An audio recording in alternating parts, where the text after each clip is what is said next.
The Official Secret Act 1972, OSA, or to be known as Akta Rahsia Rasmi 1972 in Malay, is an act or legislation to modify and streamline the regulations concerning the safeguarding of official secrets. Or in other words, it is to protect specific government documents that are considered officially confidential. After the act was codified, it underwent its first amendment in 1984, followed by another amendment in 1986. However, there are several people dissatisfied with this act because they think it is restricted the freedom right of information in Malaysia. When comparing to United Kingdom, they have relatively limited on the document that is under the category of Official Secret Act.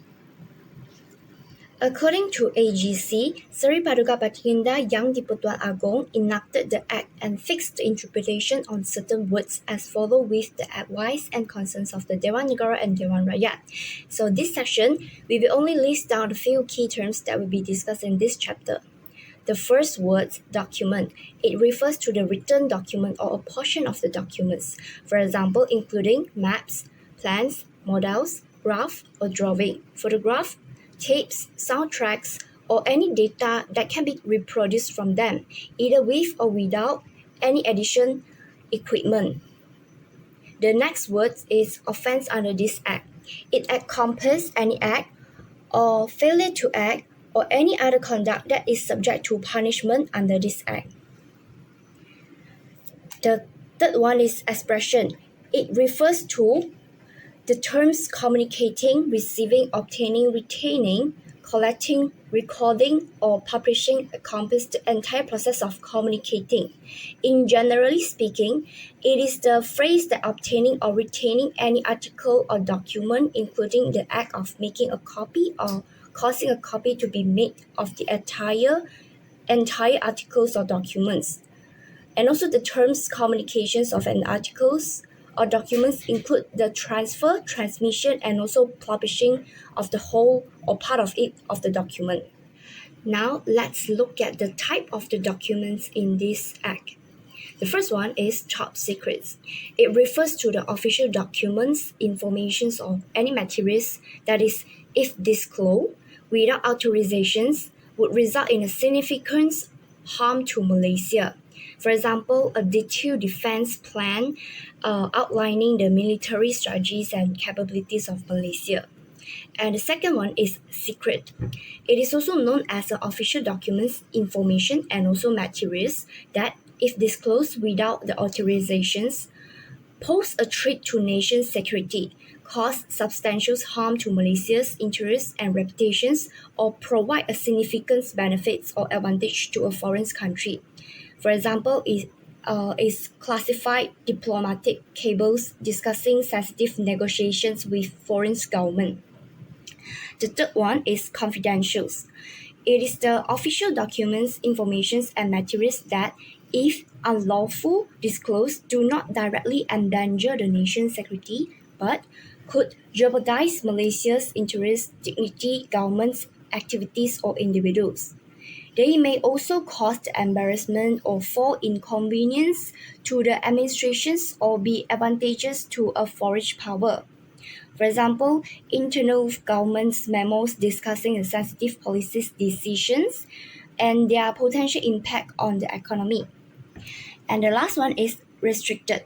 It refers to the official documents, informations, and materials that do not fall under the top secrets or confidential classifications, but still require a certain level of security protections. For example, the restricted travel document. Now let's look at the offenses. In this act, from Section 3 until Section 26, there are a list of offenses. However, let's look at the special offenses, which is the duty to give information. Even though this act is to prevent official secrets from leaking, however, when in the condition that requires an individual to provide related information by an authorized entity that appointed by the minister, the individual must do so. Otherwise, will also be considered guilty of an offence under OSA 1972 Sections 11. And also, if you reject to give information, what will happen? Let's see. Besides that, the offences also including the harboring, which is section 13. This is actually same goes for sections 20, the special powers of investigations, and sections 12, the power to require the productions of message, which stated that anyone who unwilling to provide or cooperate or reject to give any information regarding anyone named in the warrant, meaning that trying to harbor or protect someone who is violated OSA law, it shall be guilty of an offence. And also the last one, which is the assumptions of the for the company. If a company, corporations, or partnerships or a firm is found guilty of an offence under Sections 28, every director, officer, members, or servant of that entity will also be considered guilty of the same offence. However, they can avoid a liability if they can prove that they had no knowledge, consent, or involvement in the act or omissions constituting the offence, and that they took appropriate measures to prevent the commissions of the offence based on their roles and the circumstances. So for case 1, in the case of public prosecutor versus Lim Kip Siang was an opposition leader, was alleged to have committed several offences under Section 8 of the OSA. The main reason of the Section 8, which is under Section 8.1 by failing to take reasonable care as to endanger the safety or the secrecy of the information. In this case, Lim Kip Siang was alleged to have leaked the information, which resulted in an article titled Exposed in Parliament, Hanky Panky in the Royal Malaysian Navy, that published in the magazine, which involved a comprehensive assessment of proposal, including the informations about the security tenderness, the shortlist tenderness, the successful tenderer's identity, the pricing and the payment detail of the specific make, and also the capability of the fire control system or engine of the craft. It also disclosed that the shortlist tenderers expressed the dissatisfactions among the naval personnel regarding the selected craft, and the question and the rejected of the alternative tenders with the proven ships model that used by other navies, including the RMN. And in this case, before the federal court, Mr. Kapar Singh was the appellant, argued that the Official Secret Act had a broad scope that to aim to keep everything secret, including information that should not be withheld from the public. So he also highlighted that the Section 8 of the Act, which was a catch-all provisions, could potentially encompass information that should be disclosed to ensure the transparency and a good governance. Mr. Kapar Singh's argument centered around the concerns that the OSA wide-ranging provision could inadvertently classify and also restrict the access to information that should be made available to the public.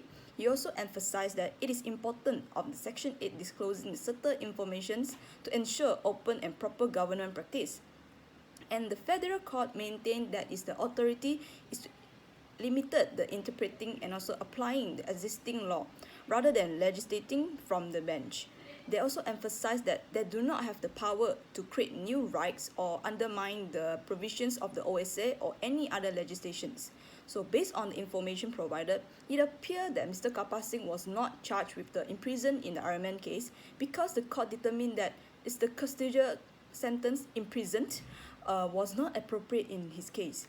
So the court will consider various factors including mitigating circumstances and the nature of the offences, and also decided that imposing a fine instead of imprison would be sufficient punishment for him. The court noted that Mr. Kapar Singh had a role to play as the leader of the oppositions and also acknowledged his motive of exposing a suspected scandal and also ensuring that selections of the suitable craft for the Royal Malaysian Navy. The court also took into account that there was no suggestion that the disclosed information was useful to the enemy of the country or intended to endanger the national security. So this factor would likely influence the court decision not to impose the custodial sentence. Case 2 is initiated on a report filed by a Sabah State Secretary named Dato Haji Abdul Hamid Ego regarding a contradictions between what's the Chief Minister of Sabah, Dato Haris Saleh's concern about the state policy on the Filipino refugees and the information published in the New Straits Times newspaper. The Kota Kinabalu Sabah's Time, KS Time, published an article criticizing the then Sabah Chief Minister for statement made. A reproduced copy of a secret letter written by the late Chief Minister, Tuan Haji Muhammad Fuad Stevens, on 11 May 1976, to the Minister of the External Affairs named Tengku Ahmad Ridauddin was published alongside the articles. It was revealed that the KS Time obtained this letter from the appellant who was previously received a copy of it through ordinary mail. The appellant was convicted on 4 charges of unlawful communications and receipt of a secret official's document. The federal court held the law must provide protections to the documents and informations that are treated and kept as confidential by the originator or the owner.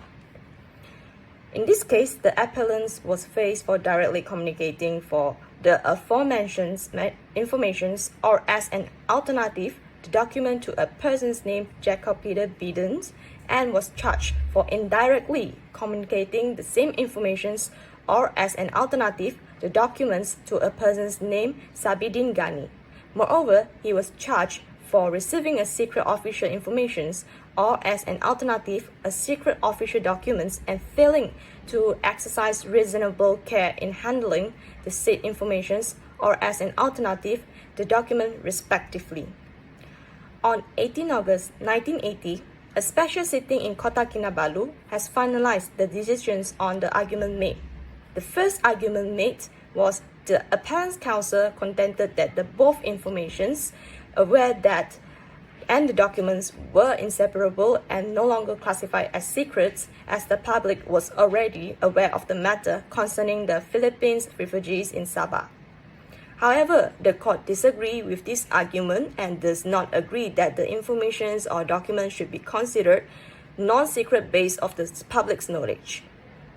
Besides, the appellant contended that the document he received through a regular mail was not marked as secrets and lacked certain identifying features. However, the court found these arguments was baseless, considering the appellant's intensive experience in government service, including as a minister. It is impossible for him to claim ignorance of the significance of the letter as in a copy. The appellant was originally convicted on both the principals and alternative charge. However, after considering the evidence presented, the court believed that the appellant should be more appropriate convicted on the charge related to the document rather than the charge related to the informations. Therefore, the court overturns the penalties imposed on the appellants. The fine will be listed in a question C later. Case 3. Case 3 is a case between Muhammad Izam Muhammad Noor versus Public Prosecutor. In this appeal case, Muhammad Izam Muhammad Noor is known as the appellant and the Public Prosecutor known as the respondent. The appellant faced a charge of violating the OSA by giving reporters 2 classified reports on inquiries into alleged corrupt practices of 2 ministers during a press conference on November 6, 1999. On 6 November 1999, between approximately 12:45 noon and 2 evening, at a news conference hosted at Damansara's 2 Commercial Center in the state of Selangor Darul Ehsan, it is alleged that the appellant, who is possessing the official secrets, violated the OSA under sections 81C and that need to read with 81I of the Act. Specifically, the appellants directly share classified reports labeled as secret with the following titles. The first one is Investigations on Dato Seri Rafida Aziz, Minister of International Trade and Industry. And the second one is Anti-Corruption Commission's investigations on YAB Tan Sri Abdul Rahim bin Tambi Sheikh B. First Chief Minister of Malacca. These two corruptions investigation reports are also known as P26A and P27A. The appellant disclosed these reports to individuals who were not authorized to receive them, namely the reporters present at the press conference. As a result, the appellant has committed an offense punishable under Sections 81I of the Official Secrets Act 1972. Initially, the appellant was sentenced to imprisonment for 2 years jail term at Kajang prison. However, this charge was denied by the appellant and eventually the appeal was successfully granted. The previous convictions and sentence have been overturned and the accused has been declared not guilty and released based on these three factors. The first one is invalidity of sections 16A and conflicts with official secret under sections 2. B. Insufficient evidence and inconsistency in certifications. And C. Lack of prima facie case and fatal date discrepancy. And these three factors, or we call that defenses, will have further explanation later. Alright, we come to the first question for case 1. So the case was prosecuted under the OSA due to the appellant was convicted of an unlawful communications and also receipt of the secret official document. So in the instance of PP versus Lim Kee Siang, an opposition leader, and also the Mr. Kapar Singh, a member of parliament, were both charged with multiple offences under Section 8 of the OSA, including the failing to exercise reasonable care so as to threaten the safety of secret of the material. So Lim Kee Siang was accused of leaking the information regarding this case, which also resulted in the publications of proposal title exposed in the parliament, Hanky Panky in the Royal Malaysian Navy in a magazine. So the publication article titled exposed in the parliament, Hanky Panky in the RMN in the magazine was highlighted alleged irregularity and also misconduct in the evaluations of tender and also the decisions making processes for the purchase of the naval craft. It also reproduced the speeches made in the parliament by the appellants, presumably Mr. Kapar Singh, and also included the questions that asked by him regarding the purchase. So the purpose of this article was to expose what the author considered to be questionable practice and also a potential scandal within the RMN prosecutment process. So it also aimed to bring attention to the alleged discrepancy and also to advocate for transparencies and also accountability in the decision making regarding the naval craft acquisitions. So the federal court took into consideration Mr. Kapar Singh, the appellants in the case, and claimed that OSA attempted to keep everything secret, even those things that shouldn't be. Due to the Section 8 or encompassing natures, some information would fall under the acts of purview, which should not be kept under secret, as such exposure protect the integrity of the government. The federal court, however, declined the rules whether the OSA was constitutional, stating that we have to remember that our function is judicial, not legislative, and that we ought not to use our office to legislate under the pretense of exercising our judicial powers and functions. So we do not have the authority to grant everyone the power to disregard the OSA or any additional laws provisions in particular. Hence, the appellants and the leader of the oppositions were convicted on 5 charges under sections 8.1.1 in 2 charges, 8.1.4, section 8.2, and also the section 11.1a, and sentenced to fine of various sums to, but sentence of imprisonment was not imposed.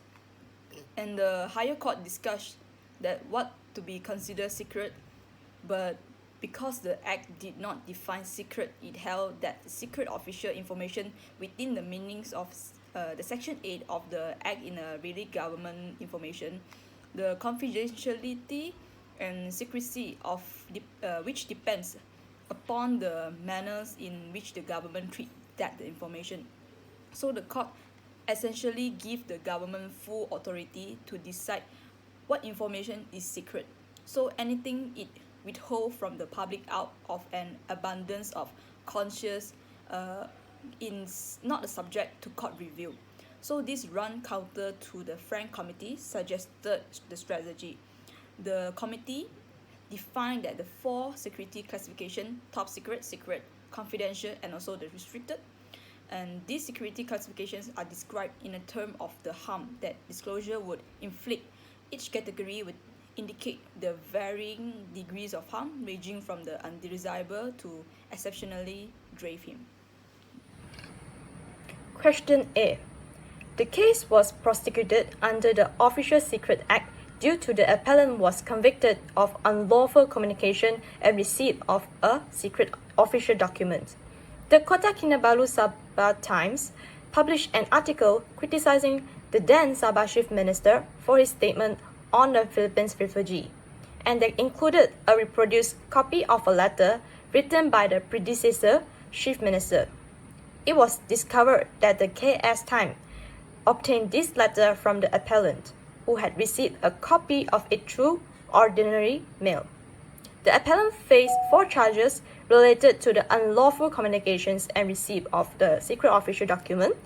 The federal court determined that the law must provide protections to the documents and informations that are considered confidential by the originator or owner. It emphasized that it is not permissible for everyone to view such document or information differently or disclose them without a proper authorizations. Even though the document in question was stolen, reproduced, and sent anonymously to the appellant by the mail, the federal court held that this did not remove the confidentiality of the document or the information contained within it. The law still considered it secret, and therefore the appellant's actions were deemed unlawful under the Official Secret Act. The prosecutions aim to emphasize the importance of safeguarding confidential information and prevent unauthorized disclosure that could potentially harm national security or public interest. To answer question 1, why Case 3 was prosecuted under this Act? Case 3 was prosecuted under the Act OSA 1972 is because this Act closely related to the Act under Section 8, 2, and 16A. The main cause is that the appellant shared the classified report information directly to someone who is unauthorized persons, which is the reporter, regarding the corruption investigations of 2 ministers, which the report classified as secret, or the second category of official secret. According to this Act, the unauthorized disclosures of sensitive information shouldn't be made to any persons unless the person has proper authorizations or it is their duty to receive such information. However, the reporters are not duly authorized to obtain this information. Moreover, as mentioned earlier in the introductions, any things that have written secret officially, if disclosed without authorizations, will put nation into a danger or provide grand benefits to foreign country. Thus, this is why any case regarding the disclosure of official secret will be discussed and prosecuted under OSA 1972.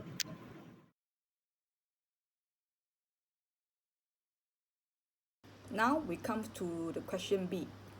In case 1, the elements of offences involved were Section 1, 2, and Section 11, 1. Under the Section 8.1, so if any person having in his possessions or control any secret official code, words, countersign, or the password, or any article, document, or information which under C has been made or obtained in the contravention of this Act. So besides, based on the Section 8.1c, thus any of the following in the one communication directly or indirectly any such informations or things to any foreign country other than any foreign country to whom he is the duly authorized to communicate it, or any person other than a person to whom is his duly authorized to communicate it, or to whom in his duty to communicate it, or in the fourth failed to take a reasonable care of so conduct himself as to endanger the safety or the secrecy of any such information or thing. So regarding the appearance where he shall be guilty of an offence punishable with imprisonment not exceeding 7 years, or a fine not exceeding $10,000, or both such imprison and fine. So for instance, in this case, the criminal trial no 14/78, he faces the amended charge under section 8 1/4 of the act with the failing to take reasonable care of the information so as to prevent the publication of the same information in the November 1976 issue of the rocket under the titles exposed in the parliaments, hanky panky in the RMN. So this one will be put as a third charge. And in addition, in criminal trial no 15/78, he faced two charges as amended both under section 811 of the act. The first were communicating such information to authorized people at a luncheons given by the Selangor Graduates Associations at the Horizon Restaurants Damansara at Kuala Lumpur, and the other with the communicating the same information in a letter published in the Far Eastern Economic Review of 24 September 1976 under the caption "Prototype craft may prove costly," to charge as the fourth and the fifth. So the next element was under section 8.2. So if any person receive any secret code, words, countersign or password, or any article, documents or information, knowing or having reasonable ground to believe at the time when he received it that the code words, countersign, password, article, document or information is communicated to him in a contraventions of this act, he shall, unless he prove that the communications to him of the code words, countersigns, password, article, document or information was contrary to his desire, to be guilty of an offence punishable with imprisonment not exceeding 7 years, or a fine not exceeding $10,000, or both such imprisonment and fine. In this case, for example, the appellant was in a criminal trial 13/78. It was charged with receiving such a secret official information, having a reasonable ground to believe that it was communicated to him in the contraventions of the OSA in 1972, the act of and offences punishable under section 8.2 of the act as the first charge. Next, the offences relevant were under section 11.1, which stated that if a person who has his power of information relating to an offence or suspected offence under this act fail under A, has to give or demand such information, or under B, to attend at such reasonable time and also place to give information, the required to do have to be under AA, any police officer above the rank of inspector, or under BB, any member of the armed force employed on a guard, sentry, patrol or other similar duty. So the appellant has convicted in section 11.1A and also AA. Therefore, the appellant shall be guilty of offences punishable with imprisonment not exceeding 3 years, or fine not exceeding $5,000, of both such imprisonment or fine. So, like I mentioned just now, the appellant has offences the section 11.1A and AA. The second charge will prefer against him under these sections with the failure to disclosure that the sources of information that to a duly authorities police officers above the rank of inspector when the required to do under the act. So overall, the whole 15 days of the joint trial, the appellants were convicted on 5 charges and also sentenced to fine of various sum, but no sentence of imprisonment was imposed. Question B. The case was under the police investigation initiated by the Sabah State Secretary, Datuk Haji Abdul Hamid Ego. The appellant, the person being discussed, was brought to the trial on the several charges due to the following offences. So, first and foremost, a charge for receiving secret official informations or as an alternative, a secret official document, which is a violation of Section 8.2 of the Official Secret Act 1972. This charge suggested that the appellant obtained classified information or document without proper authorizations. Secondly, the appellant was charged for directly communicating the aforementioned information or as an alternative document to a person named Jacob Peter Bidian. This charge is the contravention of Sections 811. It implies that the appellant shares the classified information or document with Jacob Peter Bidian without lawful authority. The third charge was indirectly communicating the same information or as an alternative the document to a person named Sabidin Ghani. This charge was also fall under the Section 811. It indicates that the appellants passed on the classified information or document to the Sabidin Ghani without a lawful authorization. The last charges was failing to exercise reasonable care in handling the said information or as an alternative the document. This charge is the violations of Section 814. It suggested that the appellants did not take an appropriate precautions to safeguard the classified information or document.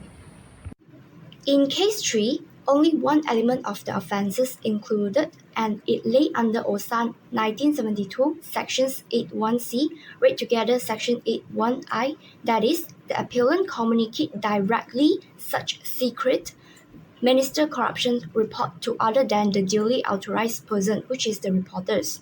In fact, the appellant had spread the information in front of the public through media, even if he thinks that what he was trying to do is just revealing the wrongdoing of the government, and claim that part of the information that involved in the documents is not a secret, as it been debated in parliament and were published in the press. He still consider violated the act.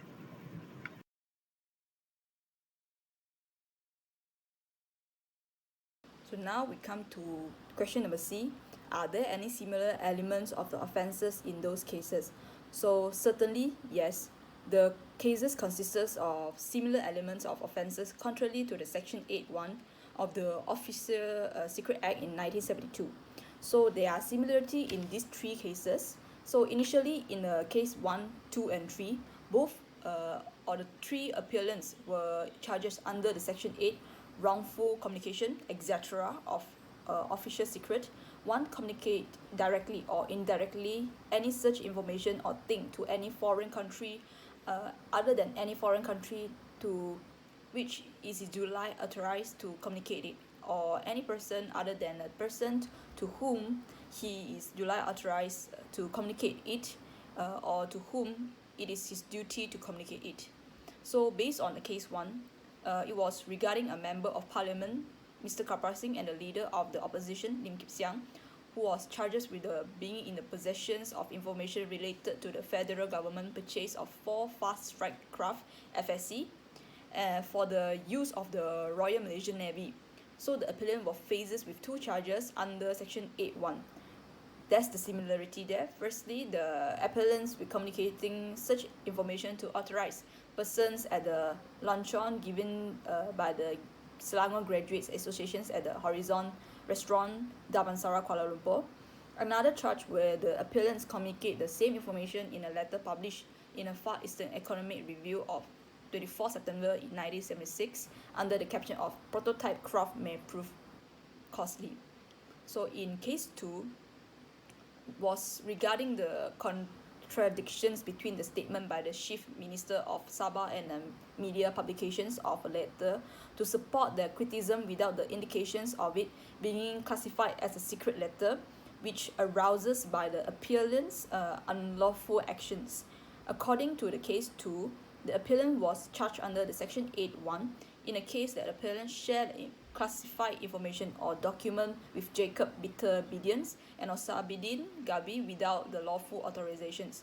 While in the case 3, the incident happened when the appellants who possessed the information that considered as secrets regarding the corruptions report of the two ministers had shared the information directly to the reporter, who is not the category of Dulai authorities to obtain the informations during the press conference, which has violated the OSA in 1972 under the section 8.1c, read together with the section 1.1.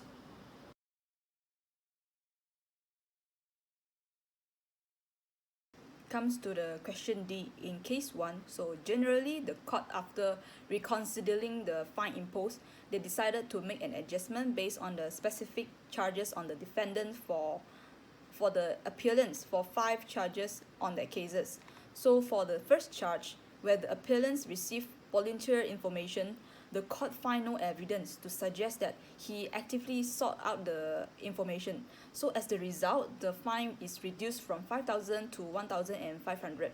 So the punishment imposed on the appellants was in the criminal trial no 13/78 were charged with receiving such secret official information having reasonable ground to believe that it was communicated to him in a contravention of the Official Secret Act in 1972, the act of an offence punishable under section 8.2 of the act as the first charge. So regarding the second charge, the appellant refused to reveal the source of the information aligned with his code of ethics. So the court determined that the source of an anonymous letter that the appellants had a little to disclose. Therefore, the fine of 1,000 remained unchanged, and this punishment was also preferred against him under section 11 AAA with failure to disclose the source of information to the Dulai authorities. Police officer above the rank of inspector were required to do under the act. So as for the third charge, which relate to the publication in a rocket, the court notes that any potential harm caused by making the informations available had already occurred. Therefore, the fine of 3,000 ringgit is reduced to 1,000 ringgit. So in criminal trial no 14/78, he faced that the amended charge under section 8.1.4 of the act with failing to make reasonable care of the informations so as to prevent the publications of the same informations in the November 1976 issues of the rocket under the title of Exposed in Parliament, Hanky Panky in the Royal Malaysian Navy as the third charge. So for the fourth charge, which involved with the appellant's initial disclosure of secret information, the court has recognized that it stemmed from a mistaken sense of duty rather than a corrupt motive or financial gain. So considering this, a fine of 1,500 is deemed appropriate, and also the original fine is varied accordingly. So the fine for the fifth charges is also reduced to the same amount. So for instance, this is under the criminal trial on no 15/78. He faced 2 charges as amended, both under section 8.1.1 of the act. So the first with the communicating such information to authorized person as a luncheon given by the Selangor Graduate Associations at the Horizon Restaurant Damansara, Kuala Lumpur, and the other with the communicating the same information in a letter published in a Far Eastern Economic Review of 24 September in 1976 under the caption of prototype craft may prove costly as the fourth and the fifth charges. Question D. According to the case 2, the appellant was charged under the section 8.1.1, section 8.1.4, and also section 2. This case, the appellant's accused persons was initially found guilty of all the charges by the trial judge and was sentenced to fine Rm 3,000 ringgit on each charge and a 9-month in prison if the fine couldn't be paid. The sentences on the alternative charges were ordered to run concurrently. Despite that, the appellant appealed against the convictions and sentence. After hearing the argument from the appellant's counsel and the senior federal counsel, a decisions were reached during a special sitting in Kota Kinabalu on 18 August 1980. The court set aside the convictions on the principal charges but confirmed with the convictions on the alternative charges. Therefore, the court decided to reduce the sentences. The appellant was fined Rm 1,000 ringgit on the first and the fourth charges and Rm 1,500 ringgit on the second and the third charges. If any of these fines couldn't be paid, a term of 3 months in prison will be imposed for each charge. During the announcements of these decisions, the court mentioned that the detailed reasons for the decisions will be provided in the written judgments, which is the documents CLJ Law 1980. The convictions and the sentence for these offences may vary depending on the jurisdictions and specific circumstances of this case.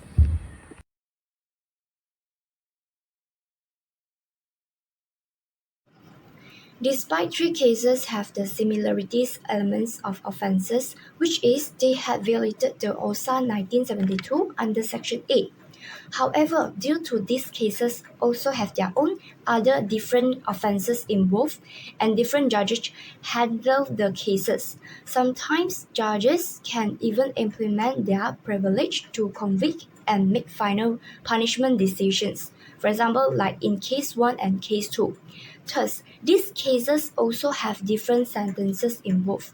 It can be clearly shown in case 3 compared to case 2 and case 1, which case 3 show less sentences than the rest of the cases. Moreover, even if the same offences, case 1 and case 2 have cash penalty, but it didn't exist in case 3, which is the only punishment was to sentence the appellant for 2 years jail. This further show how different judges handle similar case differently according to the circumstances.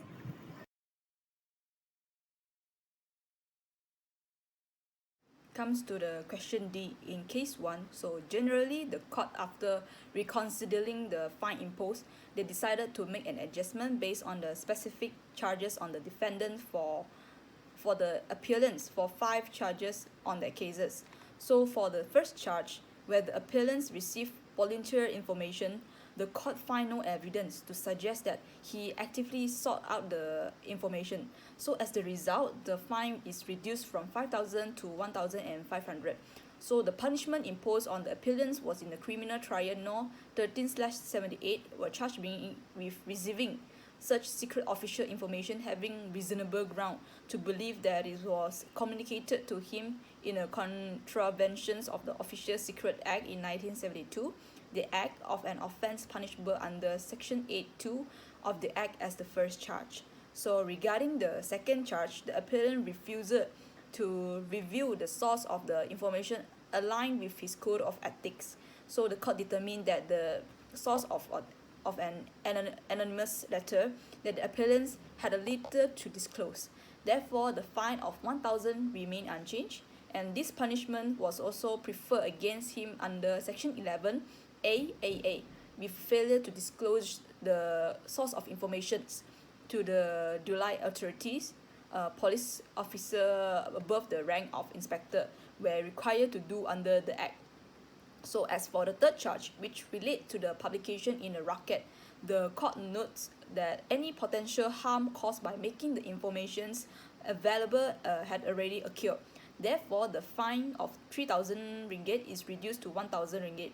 So in criminal trial no 14/78, he faced that the amended charge under Section 8(1)(4) of the Act with failing to make reasonable care of the informations so as to prevent the publications of the same informations in the November 1976 issues of the rocket under the title of Exposed in Parliament, Hanky Panky in the Royal Malaysian Navy as the third charge. So for the fourth charge, which involved with the appellant's initial disclosure of secret information, the court has recognized that it stemmed from a mistaken sense of duty rather than a corrupt motive or financial gain. So considering this, a fine of 1,500 is deemed appropriate, and also the original fine is varied accordingly. So the fine for the fifth charges is also reduced to the same amount. So for instance, this is under the criminal trial on no 15/78. He faced 2 charges as amended, both under Section 8(1)(1) of the Act. So the first with the communicating such information to authorized person as a luncheon given by the Selangor Graduate Associations at the Horizon Restaurant Damansara, Kuala Lumpur, and the other with the communicating the same information in a letter published in a Far Eastern Economic Review of 24 September in 1976 under the caption of prototype craft may prove costly as the fourth and fifth charges. Question E. According to the Official Secret Act, Section 8, if an individual is found to be in the possession or control of any official secrets or any confidential official code word, countersign, or password especially referred to the Section 811, Sections 814, and 2, he shall be guilty for an offence punishable with the imprisonment for a term of not less than 1 year but not exceeding 7 years. However, in this case, appellant was only fined 1,000 ringgit for the first and the fourth charges and Rm 1,500 ringgit for the second and the third charges. If any of these five couldn't be paid, a term of 3 months in prison will be imposed for each charge. Hence, it is believed that the court reduced the penalty imposed due to the appellant's appeal against the sentences and argument made. By referring to the case, the appellant attempted to argue that he was unaware of the meaning behind the letter S printed on the documents, which indicated its classified or secret status. Furthermore, he received a photocopy of the letter through a regular mail, similar to the published photocopy referred to as P3, which did not contain the word Rahsia, means secret. The printed letter CMD, Chief Minister's Department, the state crest and the address of the Chief Minister Office. However, the trial judge found this argument to be unattainable due to the appellant's extensive career in the government service as both civil servants and a minister, who will be familiar with the system of marking and classifying files. The court did not accept the appellant's pretense of ignorance regarding the significance of the marking and upheld that the letter was indeed secret. As a result, the appellant was fined for his wrongdoing. In case 3, there are 3 defenses. The first one is invalidity of Section 16A and inconsistency with the definition of official secret under Section 2. The court found that Section 16A, which provided for conclusive certifications of official documents as official secrets, created a new classification of official secret and undermined the meaning and interpretations of official secret under Sections 2. Meaning that, suppose there is a document that has been classified as an official secret and is accompanied by a certification to support its classification under the Sections 16A. But upon further examinations, it is discovered that the document doesn't contain any sensitive information, but rather pertains to routine administrative procedures. According to the interpretations provided under the Sections 2, official secrets should consist of important and sensitive information, which the document in question doesn't meet. Despite the existence of the certification claiming the document as an official secret under Section 16A, it doesn't meet the criteria outlined in Sections 2 for what classified as an official secret. Thus, it can be argued that the document shouldn't be considered an official secret. Okay, so right now, when applying it back to our case, the credibility of the certificates which are regulated by Section 16A was undermined because another document, P26, mistakenly classified the charge sheet against Tan Sri Rahim Thambi Sheikh as official secrets under the Official Secret Act, which it shouldn't be in this classification as it doesn't contain any sensitive or confidential information that would typically classify it as an official secret. Second, the insufficient evidence and inconsistency in the certification.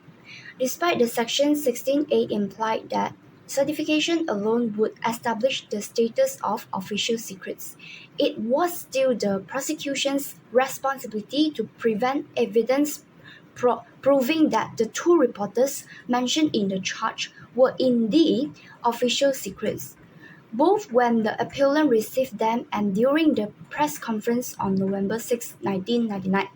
But the prosecutions failed to fulfill this duty. Importantly, the certification didn't contain any certification stating that the specific report titled Laporan Siasatan Badan Pencegah Rasuah Terhadap YAP Tan Sri Rahim bin Tembi Cik was classified. The third one is the lack of prima facie case and fatal date discrepancy. The prosecutions could use documents P26 and P27 to show that P26A and P27A, the two corruptions investigations reports, were state secrets. But even if the court's decisions shows that Section 16A was wrong, it would not be enough to establish a prima facie case against the appellant. The given certificates were dated August 24, 2000, although there was no proof of the precise time or Tan Sri Datuk Mohtar Abdullah signatures when the certified reports were made officially secret as shown left side. So consequently, the only presumptions that could be made was the date mentioned on the certificates, namely 24 August 2000, indicated the day when the two official documents were classified as official secrets. This discrepancy proved to be fatal to the case, as the appellant was charged with an offence committed on November 6, 1999. Therefore, it became evident that the appellant had not committed any offence, and it was deemed inappropriate to call for his defence.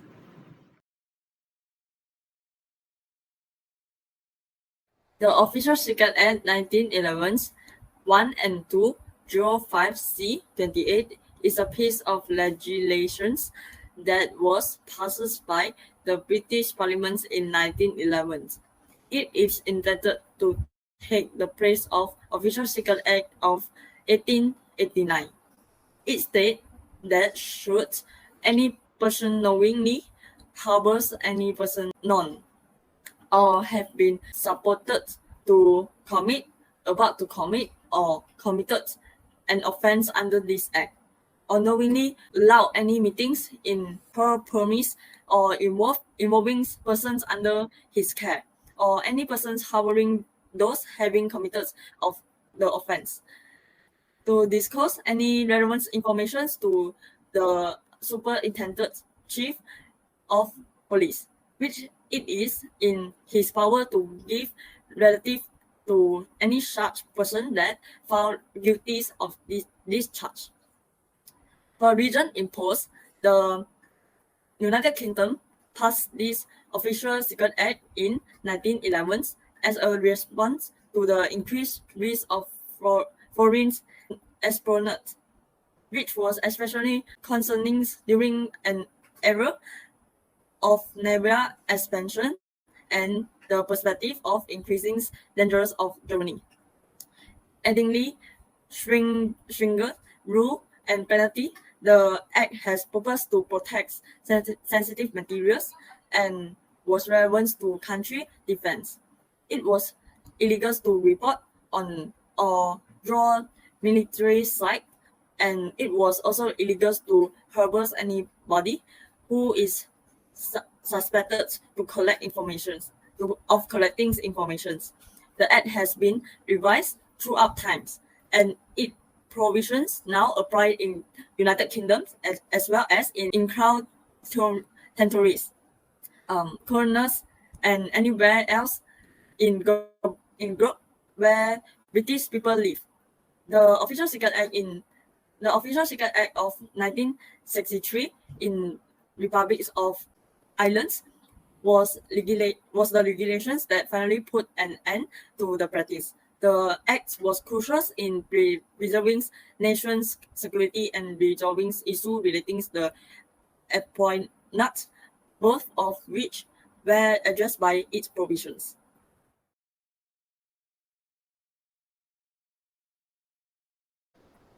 The Official Secret Act 1911 1 and 2 05C28 is a piece of legislation that was passed by the British Parliament in 1911. It is intended to take the place of Official Secret Act of 1889. It states that should any person knowingly harbors any person known or have been supported to commit, about to commit, or committed an offence under this act, or knowingly allow any meetings in her premise or involving persons under his care, or any persons harboring those having committed of the offence, to disclose any relevant information to the superintendent chief of police, which it is in his power to give relative to any such person that found guilty of this charge. For reason imposed, the United Kingdom passed this Official Secret Act in 1911 as a response to the increased risk of foreign espionage, which was especially concerning during an era of naval expansion and the perspective of increasing dangers of Germany. Addingly, stringent rule and penalty, the Act has purpose to protect sensitive materials and was relevant to country defense. It was illegal to report on or draw military site, and it was also illegal to harbor anybody who is suspected to collect of collecting information. The Act has been revised throughout times, and its provisions now apply in United Kingdom as well as in crown crown territories, colonies, and anywhere else in globe where British people live. The Official Secret Act of 1963 in Republics of Ireland was the regulations that finally put an end to the practice. The act was crucial in preserving nations' security and resolving issues relating to the appointment, both of which were addressed by its provisions. The Official Secret Act on 1923 in India primary piece of anti-espionage regulations. It made clear that any activities that include providing assistance to the hostile state against India are to be severely disallowed.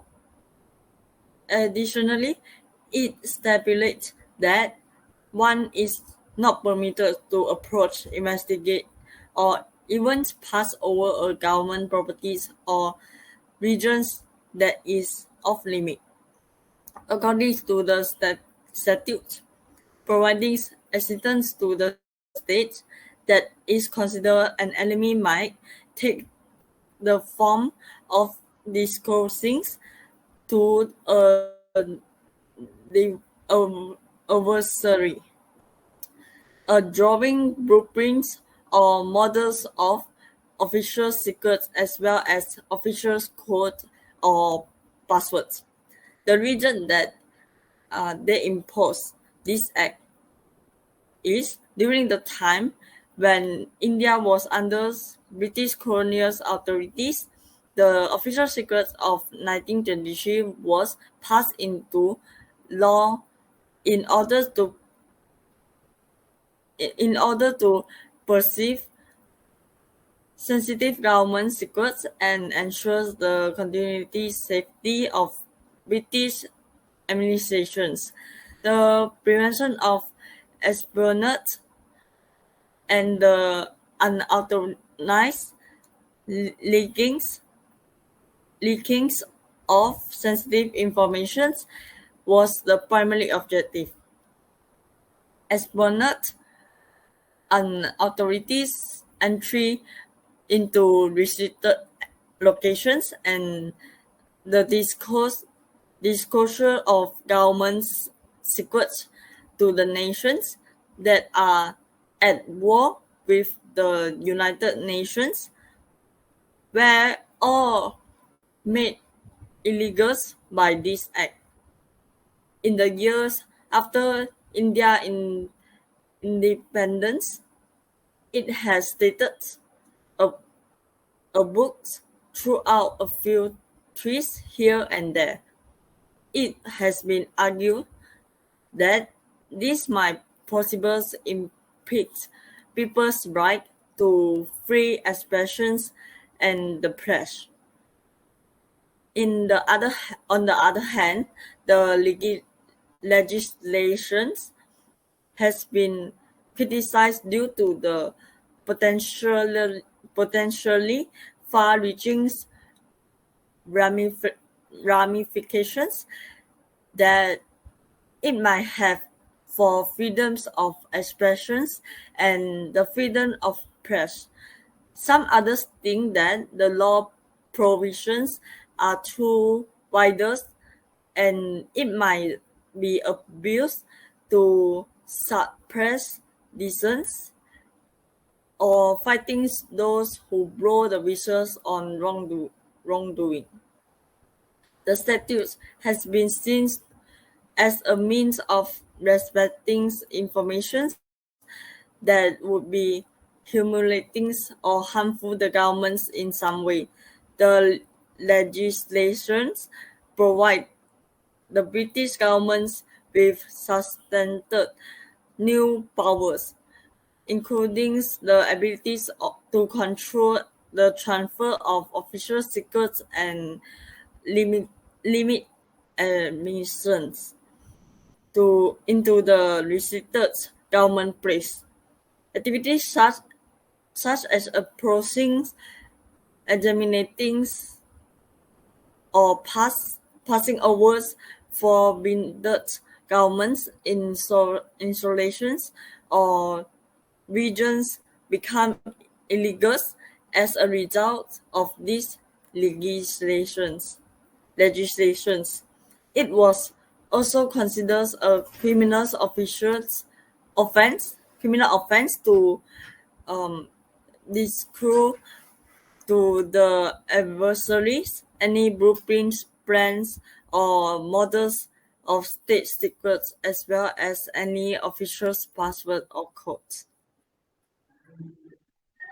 Official Secrets and Unlawful Slaughter was the title of Australia's former Part 7 of the Crime Act 1914, which has since been abolished and replaced by Part 556, Secrecy of Information of the Criminal Code Act 1993, the most severe federal offence and crime against the Commonwealth, are covered under the Act passed by the Australian Parliament in 1914, called the Criminal Act 1914.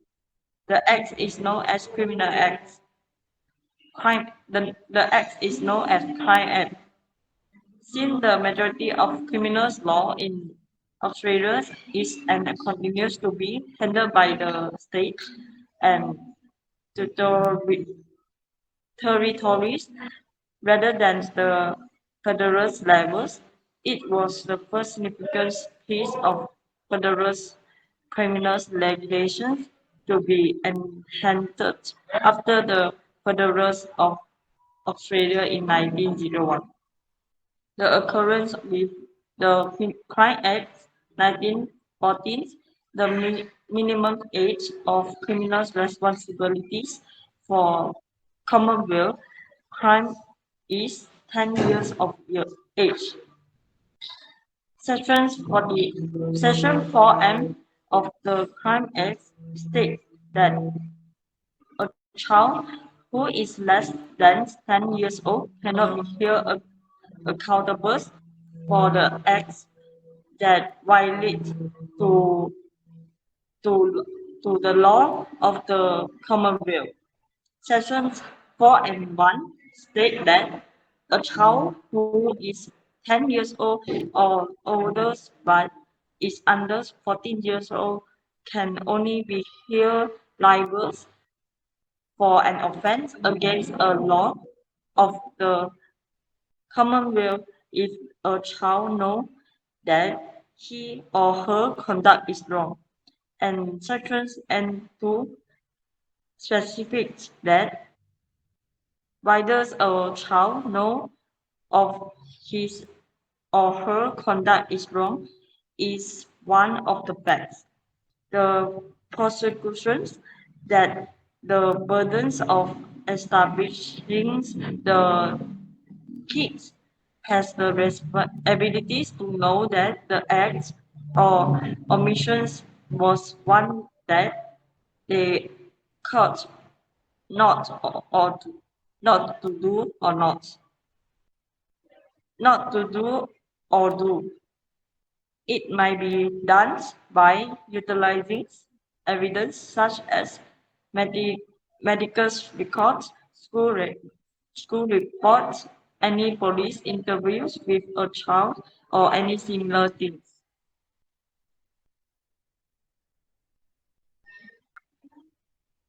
As a piece of federal criminal regulations of Crime Act of 1914 was implemented in Australia as a direct result of Federals of Australia in 1901. These regulations deal with the most serious crime and might be committed at the federal levels, especially those committed against the Commonwealth. It superseded Section 7 of the Criminal Crime Act of 1914, which deal with the official secrets and unlawful surroundings, and it was repealed as a result. In the past, the administrations of criminal law in Australia was predominantly the responsibilities of the state and territories rather than the federal government. The purpose of regulations was to create a true system for investigating and punishing murderous offense.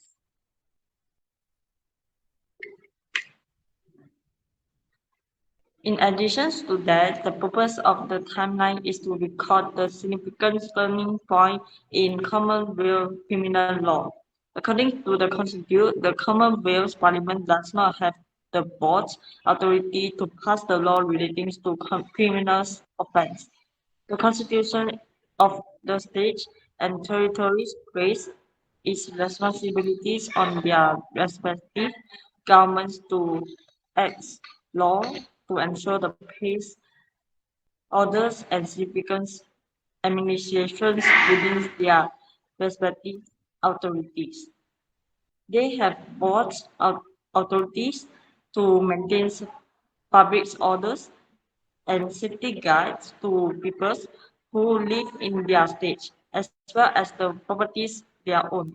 The abilities of the Commonwealth to legislate, legislate has been significantly increased as a result of the foreign affairs authorities, which might be found in Section 59. The High Court decided the case involving the Transylvanian dams established the Commonwealth is entitled to adopt law in order to discharge commitments. It includes in cultural as a result of stratifications and churches covers the areas that would otherwise fall beyond its constitutional powers. The rare instance in which the state has decided that the nation's law is perfectible to collections of state law and has submitted their constitution right to regulate the Commonwealth are the additional areas in which the Commonwealth has expanded its jury, jurisdictions into the right and criminal law. It is a relative recent development. It has a, it has been the case. For instance, the field of business regulations uh, 2001, the anti-tampering law 2002, as a result, the primary focus of Commonwealth criminal law shift to include includes acts committed against the Commonwealth and its institutions, as well as those committed against Commonwealth persons, properties, and or income. As a result, the factors that we'll discuss before, it has broadened its scope to include additional areas of importance to the country. The Government Secrets Act (OSA) is a key piece of law in Singapore that was enacted with the intentions of limiting the leakings of government's records and information that would endanger the country's safety. The Government Secrets Act is divided into 9 parts, which of each of the details specific infractions and potential punishments that a person may face in their they are found to be violations of one of the OSA provisions.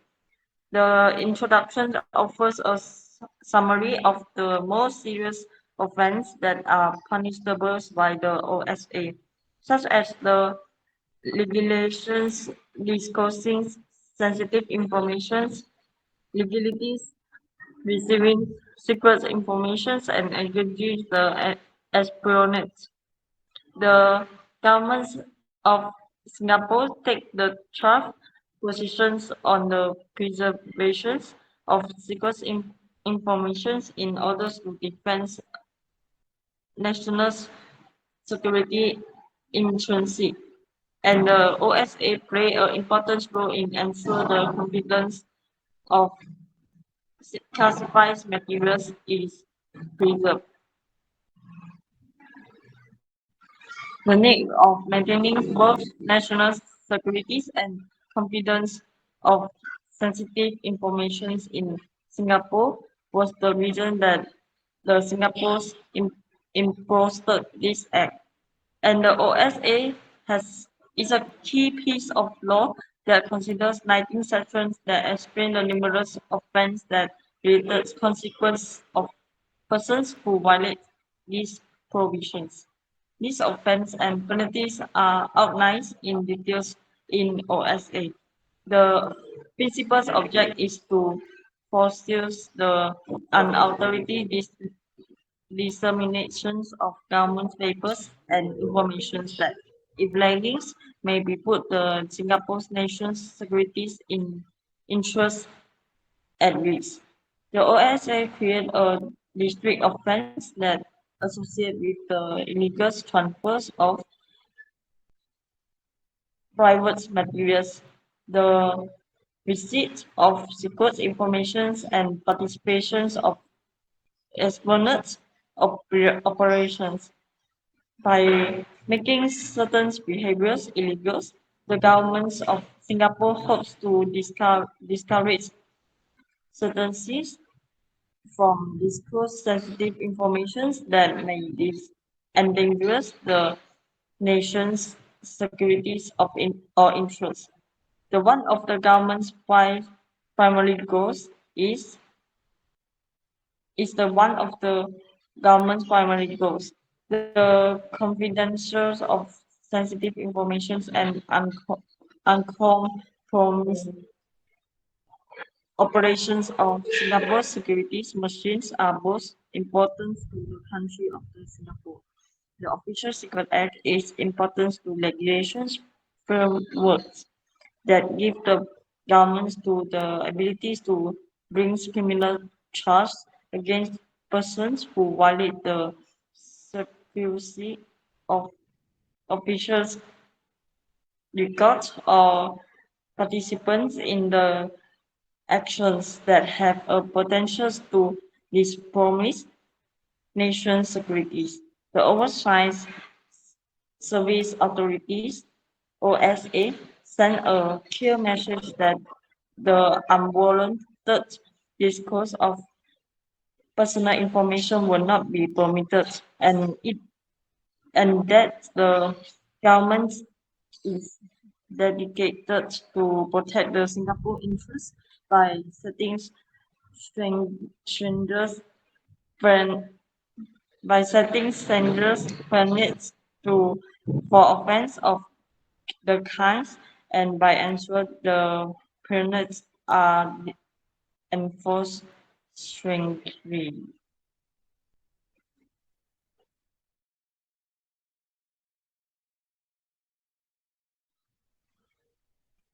The country that did not impose the Official Secret Act as Malaysia is Sweden. The Sweden government is well recognized of the unwavering commitment to open governments and transparencies. For example, Sweden's authorities that to opens and governments are compatible with the tendency of Nordic nations to have a open governments, open economies, open resource software, open research, and even the privacy politics. The Swedish governments are a strong traditions that promotes the openness and accessibilities across a wider range of the socials. In Sweden, rather than having a written regulations forbidding the distribution information, there is well established concept known as the principles of public access of lines principles. The principle states the information must be made available to the public. The ideas regarding the generous publics where normals have access to data and information maintained by the government. Every person in Sweden have the right to unrestricted access the government's documents, which help to enforce open discourse and ensures the full information is always readily available. After making a request, the governments in any manners includes the persons by emails in letters over the phone and etc. He will get a response within the days.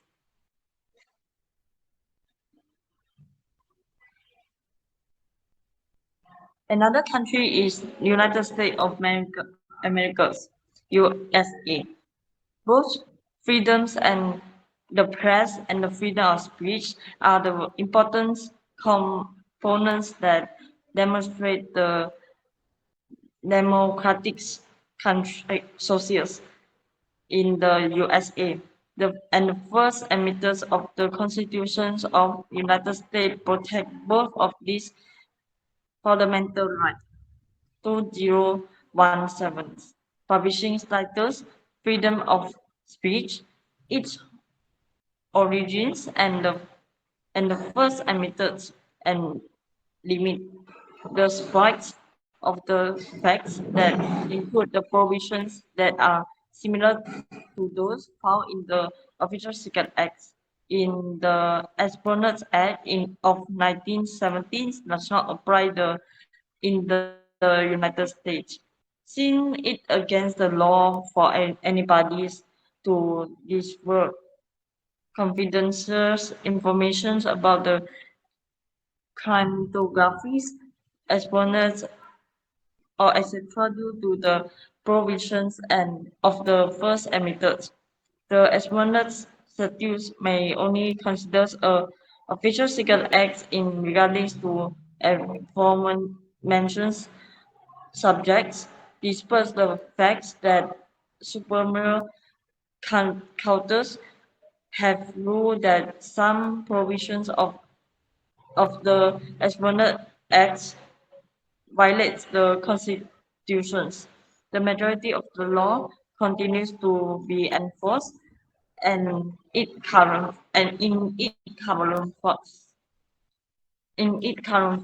form. The first emitters protect both of the freedoms to speaking, one mind, and the right to receive the information. It means the basic levels. The individuals are allowed to speak and opinions without worrying about the censorship by the governments, even if the view of the preference is one that's unpopular or horrible.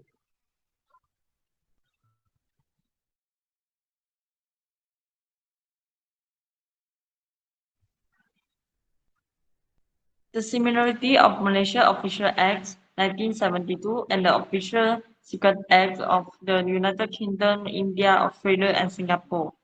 Both of statutes have their primary focus on the protections of government secrets and information deemed sensitive inside their respective nations. They put the place legislative framework to ensure the confidentiality of sensitive government information. The both constitutes provide provisions for fine and punishments that may impose on people who found guilty of violating the law. The punishments may consist the monetary fine and even a mixture of both. The typically the regulations include cause and execute the punishments certain authority peoples or situations from the act's jurisdictions. The exemptions may be guarantees to people who have valid need to assist and disclose classified materials while acting in their official capacities, such as government officials, enforcement officials, or others individuals in certain positions of authorities. Aside from that, each of these regulations often includes cause the steers from prosecutions, certain allowed persons or situations. These attentions may be guaranteed to persons who have a valid need to assist and discuss classifications materials while acting in their official capacity, such as the government officials, law enforcement officials, and other individuals in certain positions of authorities. In conclusion, the overacting purpose of both constitutes is safeguard national securities by protect the privacies of sensitive information. They are created to the purpose of preventing the unlawful publications of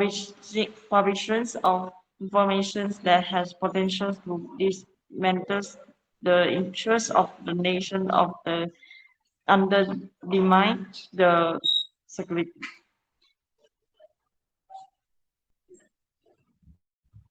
Difference between the Malaysia Official Secret Act 1972 and the Official Secret of United States, India, Singapore, and Australia.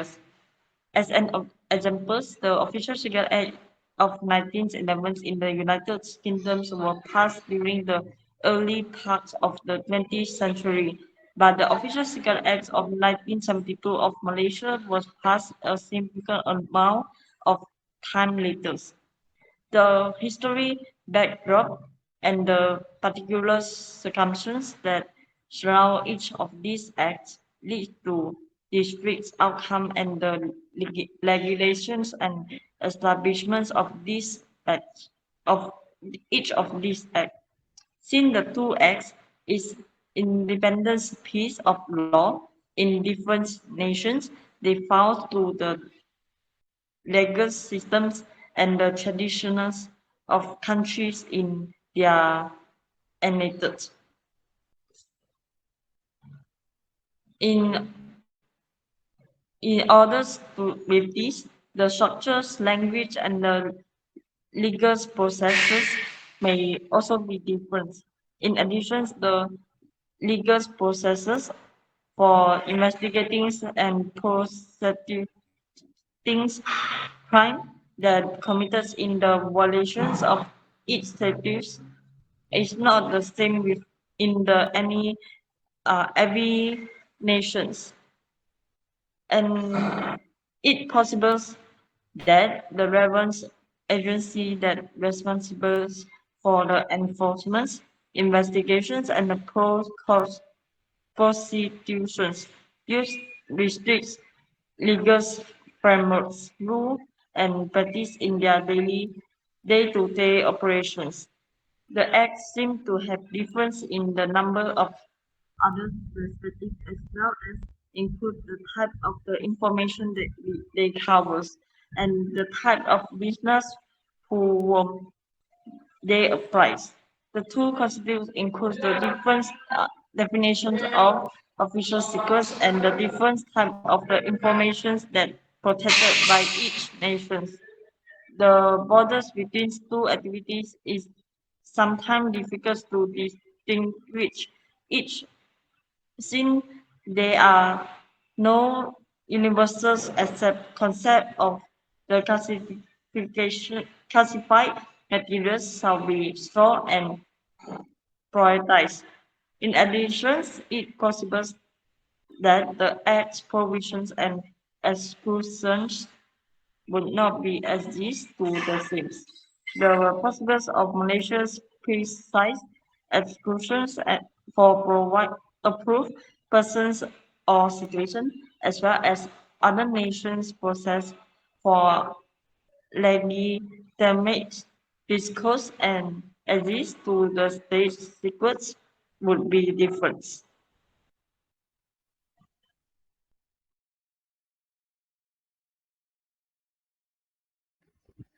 Mahkamah bangun. Di dalam Mahkamah Persekutuan Malaysia, kes rayuan jenayah bernombor 3 1980, kes pendakwa raya lawan Datuk Haji Zulkifli Abdul Hamid. Pihak tertuduh Datuk Haji Zulkifli Abdul Hamid dibawa ke kandang tertuduh diiringi oleh polis mahkamah. Tuan Hakim, saya Saleh Abbas FJ bertindak sebagai pendakwa raya. Dibantu oleh Sheikh Oman FJ, Timbalan Pendakwa Raya dan pihak pembelaan tertuduh. Datuk Haji Zulkifli Abdul Hamid diwakili oleh DJ Putucherry, laku pengguam bela tertuduh Appellant Counsel. Yang Arif saya memohon pertuduhan dibaca terhadap pertuduhan tersebut. Bahawa kamu, Datuk Haji Zulkifli Abdul Hamid, bahawasanya kamu pada 10 Januari 1978 bertempat Ibu Pejabat USNO terletak di Blok U, Lot 168, tingkat 3, Alam Mesra Plaza, Jalan Sulaman 8840, Kota Kinabalu, Sabah dengan memiliki surat rahsia yang mempunyai rujukan S303/571/86 serta ditandatangani oleh bekas Ketua Menteri Sabah Tuan Haji Muhammad Fuad Steven. Namun, atas penglibatan kamu menyebabkan surat rahsia tersebut diterbit secara umum tanpa kebenaran menimbulkan kritikan keras awam terhadap Ketua Menteri Sabah, Datuk Haris Saleh. Oleh yang demikian, kamu telah melakukan kesalahan yang boleh dihukum di bawah Seksyen 8 dalam kurungan 2, Seksyen 8 dalam kurungan 1 dan Seksyen 8 dalam kurungan 114. Kesalahan komunikasi Akta Rahsia Rasmi 88. Jika sabit kesalahan, kamu boleh dihukum penjara sehingga 7 tahun serta boleh dikenakan denda. Adakah kamu faham dengan pertuduhan ini? Saya faham. Kamu mengaku bersalah ataupun terus minta berbicara?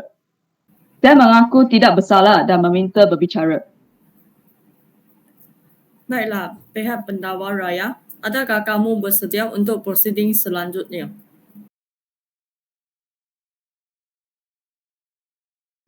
Ya, Tuan Hakim. Pihak pendakwa raya akan membukakan 4 saksi pendakwaan. Kami memohon kebenaran Mahkamah Yang Mulia ini untuk memanggil saksi yang pertama, Datuk Haji Abdul Hamid Ego, untuk memberikan keterangan. Bahawasanya, saya Datuk Haji Amir Eko, iaitu dengan sesungguhnya dan suci hati mengaku bahawa segala keterangan yang akan saya nyatakan dalam pembicaraan ini adalah benar, tidak ada yang tidak benar melainkan yang benar belaka. Dengan izin Tuan Hakim, saksi pertama PW1, sila nyatakan kepada mahkamah ini nama dan pekerjaan anda. Nama saya Datuk Haji Abdul Hamid Eko. Sekarang saya merupakan setiausaha Kerajaan Negeri Sabah.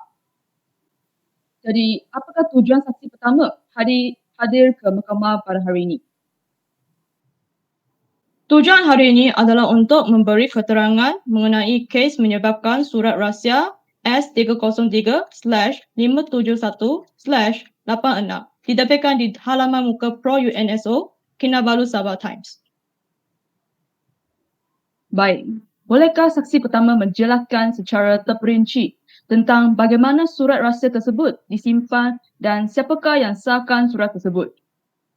Baiklah. Pada 11 Mei 1976, surat tersebut menunjukkan rujukan S303/571/86 dan mempunyai tanda tangan bekas Ketua Menteri Sabah, iaitu Tuan Haji Muhammad Pak Steven. Mengenai kes ini, kemungkinan pihak tertuduh telah menggunakan salinan dalam P3, iaitu fotokopi salinan daripada salinan karbon yang ditandai rahsia yang disimpan dalam fail sulit Jabatan Menteri Besar Sabah untuk niat yang tidak tentu. Salinan asal yang ditandatangani sebagai eksibit P1 telah dihantar kepada Menteri Luar Negeri di Kuala Lumpur dan juga disimpan dalam fail sulit kementerian. Selain itu, sistem penandaan dan pengelasan fail adalah seperti berikutlah, iaitu huruf S sebelum nombor fail menunjukkan bahawa ia adalah satu fail yang sulit. Salinan karbon eksibit P4 disimpan dalam fail sulit bertajuk orang-orang pelari. Untuk meningkatkan kesulitan, tajuk fail ditulis dalam sampul fail dan bukan di luarannya. Bantahan Tuan Hakim, pihak PW1 sedang membuat andaian bahawa tertuduh yang menggunakan salinan dalam P3 dengan pengetahuan surat tersebut adalah fotokopi salinan daripada salinan karbon yang ditandai rahsia. Mahkamah terima bantahan tersebut. Pihak pendakwa, sila teruskan soalan yang seterusnya. Soalan seterusnya, apakah telah Tuan Haji lakukan selepas mengetahui bahawa kebocoran surat rahsia tersebut melalui terbitan di halaman Kinabalu Sabah Times?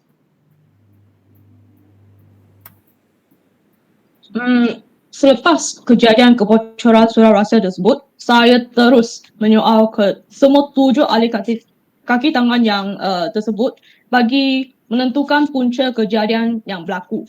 Namun begitu, ketiadaanlah semua petunjuk yang boleh didapati. Untuk pengetahuan semua, surat dan fail tersebut tidak dapat diakses oleh sesiapa kecuali bekas Ketua Menteri dan hanya mungkin ke semua 7 ahli kaki tangan yang mengendalikan dokumen-dokumen mengenali tentang kewujudannya. Baik, terima kasih Tuan Haji PW1. Tuan Hakim, setakat ini dahulu. Saya tidak mempunyai soalan lagi. Saya meminta agar saksi dibebaskan.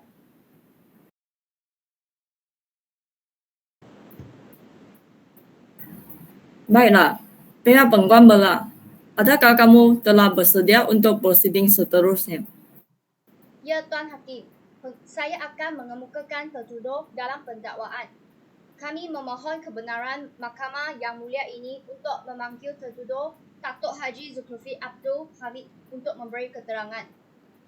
Dibenarkan. Bahawasanya saya Datuk Haji Zulkifli Abdul Hamid iaitu dengan sesungguhnya dan suci hati mengaku bahawa segala keterangan yang saya nyatakan dalam perbicaraan ini adalah benar. Tidak ada yang tidak benar melainkan yang benar belaka.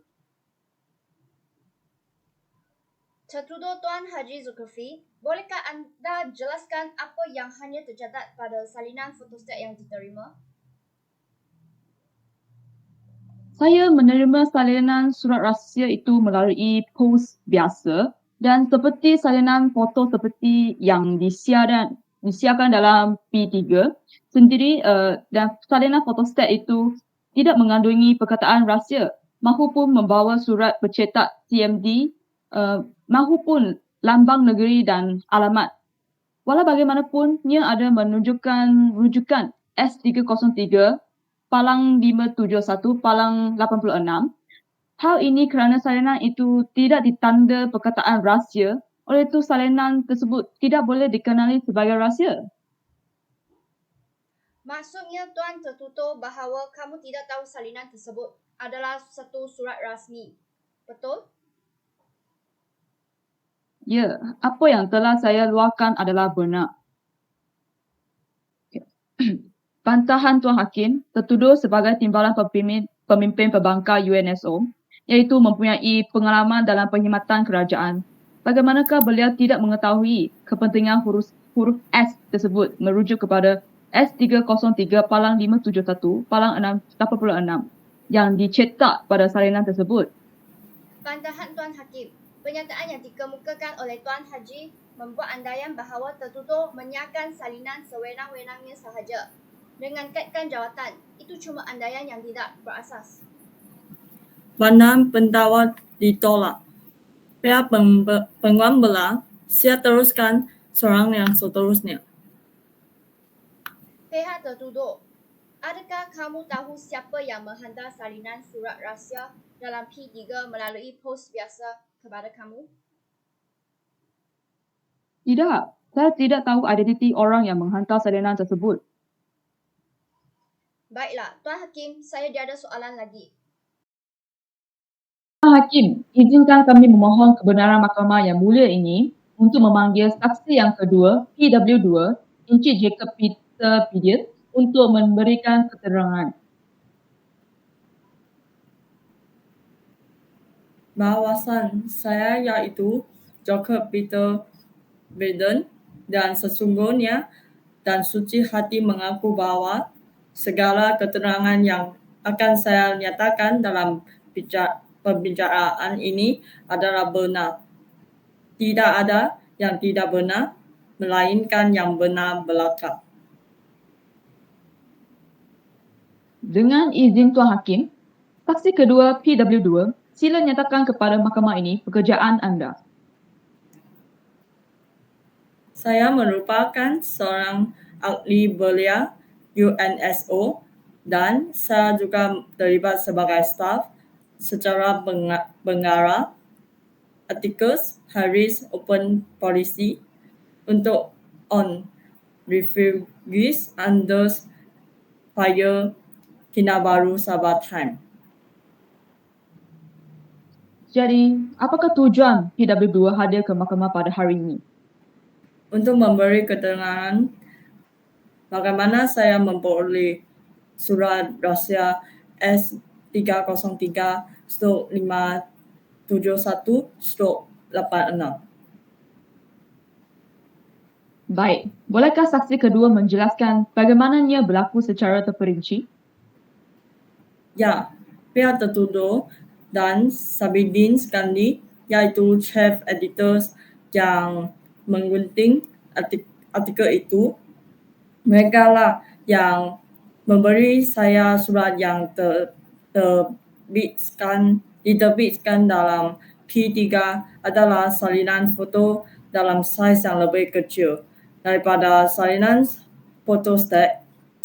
Seterusnya saya dihantar oleh editors untuk menggerakkan kepada Richard Lee Susan, yaitu juru gambar dan infograf yang kerja di KS Times dengan arahan untuk diterbitkan dalam saiz yang lebih kecil.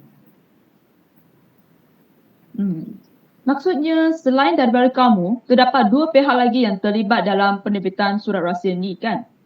Namanya Sabidin Gandhi dan Richard D. Souza. Betul ke? Ya. Baik. Adakah lagi penerangan yang Encik Jacob hendak tambahkan? Tiada lagi. Baiklah. Terima kasih saksi kedua, PW2. Tuan Hakim, setakat ini dahulu, saya tidak mempunyai soalan lagi. Saya meminta agar saksi dibebaskan. Baiklah, anda boleh keluar.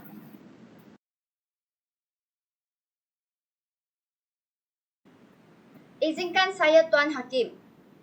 Adakah Encik Jacob pasti bahawa pihak tertutup iaitu Datuk Haji Zulkifli Abdul Hamid yang memberikan salinan fotostat surat rahsia tersebut?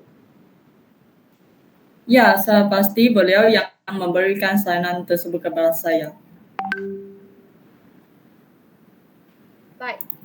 Sekiranya salinan fotostat surat rahsia tersebut telah diambil dan diterbitkan atas tindakan kamu dan dua pihak yang lain, maka di manakah salinan tersebut sekarang? Bantahan Tuan Hakim, pihak pengguam bela mengalihkan kesalahan terbitan surat rahsia tersebut kepada Encik Jacob Peter Bidian dan dua pihak iaitu Sabidin Gandhi dan Richard D. Souza yang sepatutnya pihak tertuduh semula sebaran salinan kepada mereka dahulu.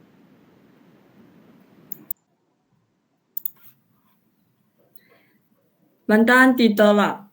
Pihak pengguam bela hanya menyatakan kebenaran tentang apa yang telah diberlakukan oleh pihak saksi kedua tanpa melibatkan pihak tertuduh. Pihak saksi kedua, PW2, siap jawab soalan tersebut. Ya, salinan ini kemudian dikembalikan oleh Richard D. Susan kepada Sabidin Gandhi dan selepas itu tiada lagi perkara yang saya ketahui mengenai salinan tersebut. Baiklah, terima kasih saksi kedua. Tuan Hakim, saya tidak mempunyai soalan lagi. Baiklah, anda boleh keluar. Sekarang, tiba masa bagi kedua-dua pihak pengguam untuk memberikan kesimpulan akhir mereka. Sila berikan pandangan keseluruhan pihak anda dalam kes ini. Izinkan saya, Tuan Hakim. Setelah mendengar keterangan saksi-saksi pendakwa raya, terdapat satu perkara yang perlu difailkan dalam rayaan, iaitu berkaitan dengan pertanyaan sama ada maklumat atau dokumen tersebut adalah rahsia.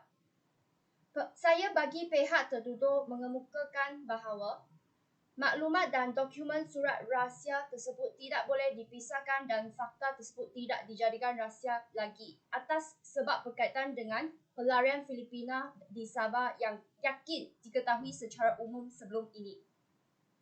Oleh itu, surat rahsia tersebut tidak boleh dilihat sebagai satu rahsia. Selain itu, pihak tertuduh menyatakan bahawa dia menerima salinan fotostat itu yang diterbitkan dalam P3 sendiri dan salinan fotostat itu tidak mengandungi perkataan rahsia mahupun membawa huruf bercetak CMD. Tambahan lagi, pihak tertuduh tidak mengetahui kepentingan huruf S yang dinyatakan pada surat rahsia tersebut. Oleh itu, tertuduh tidak sepatutnya bersalah disebabkan beliau berpendapat bahawa surat itu bukan rahsia lalu sebarkan kepada Encik Jacob Peter Bidian dan kedua-dua pihak lain. Izinkan saya Tuan Hakim, dengan segala hormat, saya berpendapat tidak setuju dengan hujah yang dikemukakan oleh pihak pengguam bela bahawa maklumat dan dokumen surat rahsia tersebut tidak dapat dipisahkan dan maklumat yang terkandung bukannya satu rahsia kerana ia berkenaan dengan pelarian Filipina di Sabah telah diketahui secara umum. Menurut pandangan saya, sebuah dokumen tidak akan hilang terus sebagai dokumen rahsia sekiranya seseorang atau kelompok manusia yang tidak bertanggungjawab mencuri, membuat salinan dan menghantar salinan tersebut melalui pos kepada pihak tertuduh tanpa nama atau identiti yang diketahui. Di samping itu, ia juga tidak akan hilang kesulitannya disebabkan surat tersebut mengandungi maklumat yang telah diketahui oleh orang ramai. Jika hujah sebegini diterima, maka tiada lagi kesulitan pada kertas soalan peperiksaan dan draft-draft keputusan kami sebelum diumumkan.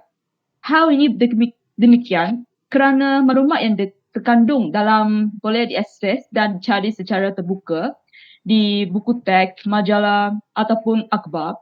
Dengan itu, hujahan seperti ini adalah tidak boleh diterima sama sekali.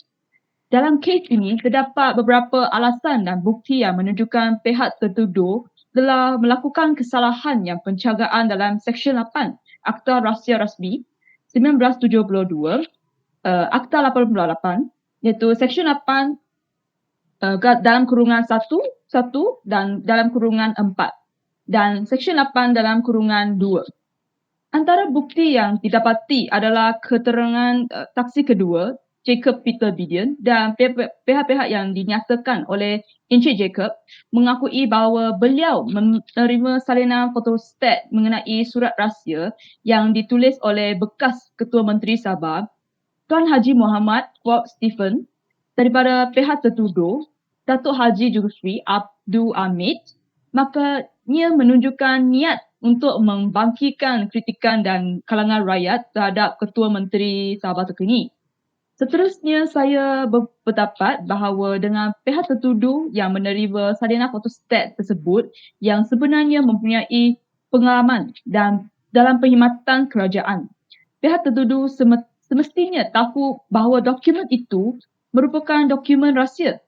Dia sepastinya mengetahui apa yang ditunjukkan oleh huruf S pada rujukan S303 palang 571 palang 86. Berdasarkan hujah kedua-dua belah pihak, saya mendapat menimbulkan kes ini bahawa pihak tertuduh bersalah atas memiliki dan mempunyai kawalan sesuatu rahsia rasmi, iaitu surat rahsia yang ditulis oleh bekas Ketua Menteri Sabah, Tuan Haji Moffat Stephens, dan menyampaikan maklumat tersebut walaupun bukan dalam salinan asal kepada saksi kedua, PW2, Jacob Peter Burdens, yang merupakan seorang ahli belia UNSO, dan kedua-dua pihak lain, Sabidin Skani, Chief Editor, dan Richard Lee Soden, seorang juru gambar dan infograf yang bekerja di KS Time. Namun, rayaan terhadap hukuman dan sabitan telah dilakukan oleh pihak rayaan OKT sebelum dengan alasan tidak mengetahui dokumen yang disebar adalah rahsia dan gagal menentukan kepentingan huruf S bagi rujukan S303 parang 571 parang 86 serta perkara yang difailkan oleh pengguam bela berkenaan maklumat dan dokumen yang tidak dapat dipisahkan dan maklumat diketahui ramai tidak lagi dikirakan rahsia. Secara konklusinya, hakim dengan bijaksananya menerima dan dibenarkan kes rayaan yang difailkan dengan menjatuhkan hukuman denda sebanyak 1,000 bagi setiap pertuduhan pertama dan keempat dan 1,000 500 bagi setiap pertuduhan kedua dan ketiga, dan hukuman penjara selama 3 bulan bagi setiap denda tersebut sekiranya pihak layan OKT gagal membayar jumlah denda yang dinyatakan.